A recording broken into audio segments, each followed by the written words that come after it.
We were traveling like across the country with my brother. I think I was probably like 20. And I knew I wanted to do art, but I didn't know exactly what field of art I wanted to do.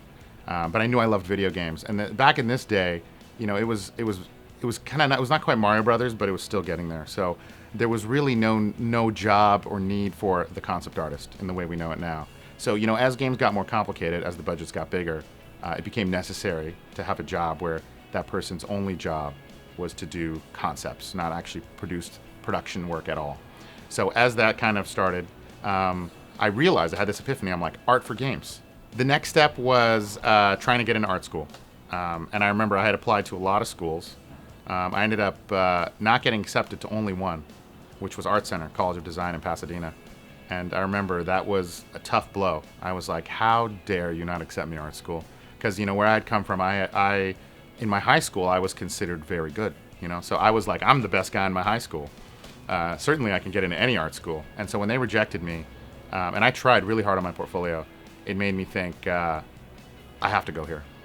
I'm not going anywhere else. So even though I got into a lot of the other art schools in LA and around the country, I was like, I'm going to Art Center.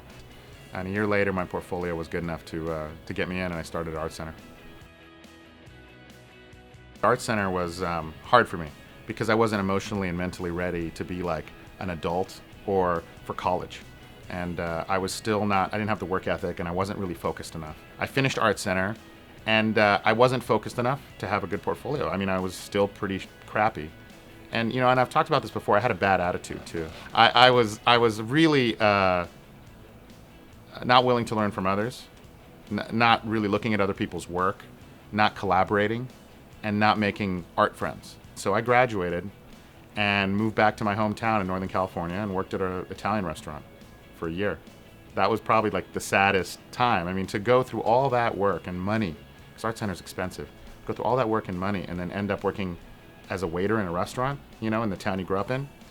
So I started to practice more on the side, and eventually I got a job offer at a studio in Colorado and another one at a studio in Chicago. It both happened at the same time, so it was amazing. Like, when it rains, it pours. For a year, nothing. Then I got 2 offers at the same time, went to 2 interviews, ended up taking the one in Colorado just because I liked the game better. It was like a more cartoony, stylized game that I wanted to work on. Ended up there for almost 2 years. But I got a call from a friend at Naughty Dog that I had met at GDC, Game Developers Conference, and he said they were looking for someone to do a portfolio. So I did an art test for them. And the art test was kind of a painterly, somewhat realistic thing for what I didn't know at the time was Uncharted. But I'd hand-painted the whole thing. I didn't know anything about photo bashing. I didn't know anything about realistic style. It was just all hand-painting. I turned it in, and I spent like, 2 weeks on it. And the art director said, nah, it's not good enough. And then weirdly, several weeks later, they called me back and said, you're not right for Uncharted, but we have this other IP that we think you'd be good for. So they hired me, and they brought me to work on what was, at the time, a Jak and Daxter, if you remember that franchise, PSP game that was Sky Pirates. And 2 weeks after I started, they canceled the project. And they didn't fire me, but they said, you can stay here or on work on Uncharted, or you can leave. And I was like, well, I'm staying, obviously. I mean, I was 2 years in and hating Uncharted, hating everything about it. And just begrudgingly working on it until I got really close to getting fired. They had to talk to me. They said, you got to turn it around. So I turned it around. I started embracing it. I started seeing work like Mache's and other people's work started expanding and looking at other artists for the first time and seeing, whoa, there are amazing people who do this well. So when I saw that, it like reinvigorated me. But what really did it is Uncharted came out, and I played it. And when I played the game, I was like, oh, I get it. Like, this guy is not a cartoon character.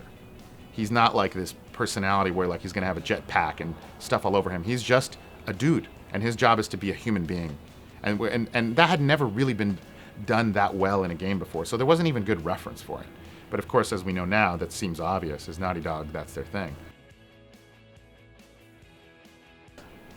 I think it's just awesome to see other people's work. I mean, it's different, certainly. Not doing concept art very much, which I don't do anymore, and just mentoring a bunch of people at first was a little bit disheartening, and it's tough. I think it's tough for any artist who really actually likes it, which is why this is such a hard job, because I think the person who's qualified to do this job that I'm trying to do, and the person who is willing to do it, are two very different kinds of personality types.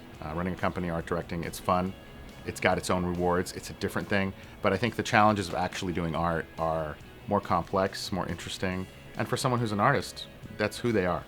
I think when you're independently employed, when you can do whatever you want, one of the real tricky things is, how do I stay productive? And how do I focus on things that I really want to do? And really the only way to do that is to more rigorously schedule my day. So I have certain times in the day where I don't check email, where I don't check my phone, where I just schedule it. I have to write it down and schedule it, saying, okay, between 2 and 5, I'm going to be working on art, and nothing else is going to get involved in that. Because art takes a certain kind of intent. And if you're answering an email or talking on the phone with a client, or sending an invoice in the middle of that time, it just ruins your flow. There's two things. There's learning the new technologies, all the 3D, and everything's going that way. That's just what's happening. So DAZ, Modo, Marvelous Designer, all these programs that we use to help us to create things much more quickly, that is industry standard right now, if not going to be industry standard. Some of the old ways of working and that you learn in art school, like that start with a sketch and go from there and then color the sketch, those are obsolete. They've been obsolete for a long time in some things, depending on the IP you're working on. Certainly not for some very flamboyant IPs like maybe World of Warcraft, but for most of the realistic stuff, the techniques are completely changing and they're really technology based. The other aspect of it is the ability to design beautiful, sexy shapes and beautiful, sexy compositions that are classy and sexy. Now, those are two words that are really hard to really explain, but that's the art part that still applies. So even if you have a 3D rendered scene, right, and you're just moving a light, well, how you move the light, and then you see what shapes the light makes in the shot, those shapes can have a movement and rhythm that come from your knowledge of outdoor painting, for example. So the reason I do a lot of digital outdoor painting, and I encourage people to do it, is because it attunes you to light and color, first of all, how it actually is, not filtered through a camera, which is important. But really, it gets you practicing looking at shapes that exist in real life and how do you stylize them and push them and make them better.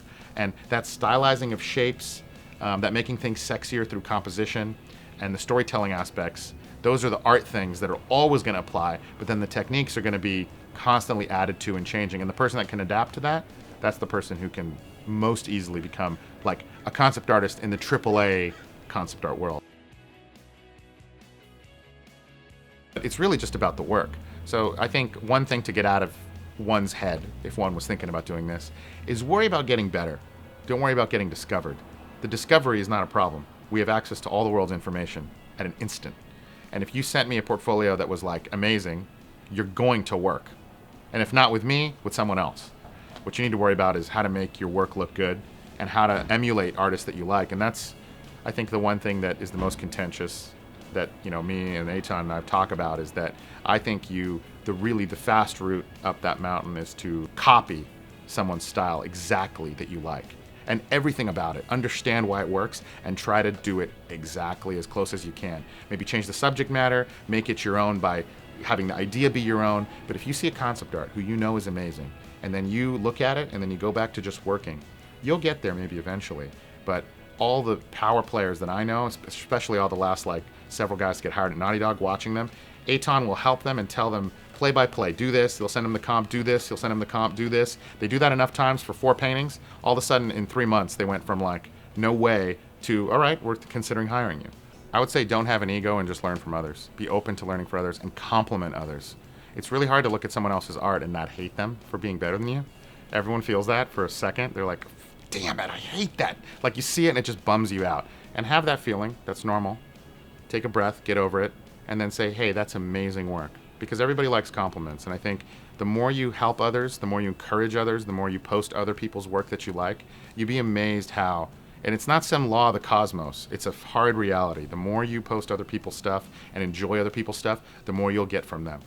And you'll all kind of move forward together instead of having a very coveting attitude about your art and about what you're doing and about what other people do.